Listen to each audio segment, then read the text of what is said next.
Good afternoon and welcome to the 5th annual CFO Leadership Conclave. One strength per round. And at the end of the round, I'm going to hit a doorbell and you're going to hear ba ba ba ba ba ba ba, you know. And so that's the signal to change. Instead of me going, okay, everybody move around. 30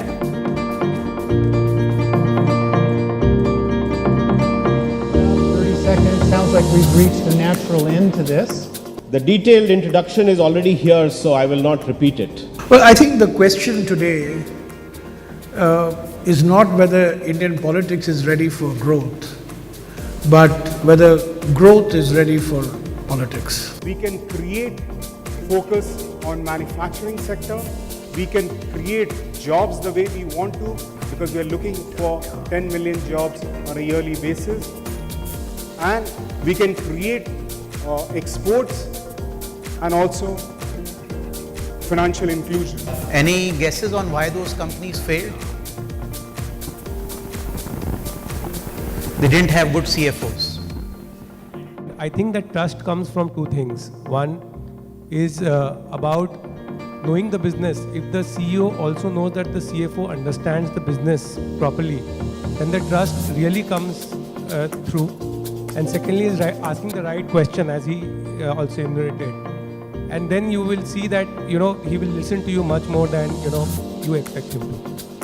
Thank you. That's Whole question of default and the recovery process is not working well, and all of us are aware about that. The banking system is dominated by public sector banks, which has its own consequences for the sorts of things banks can do and banks can think.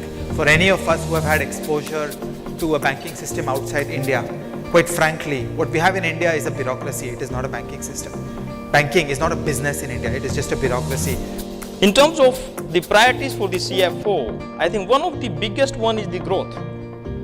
Growth is always good in any business. That's why we do business. How much would you earn if you were playing badminton?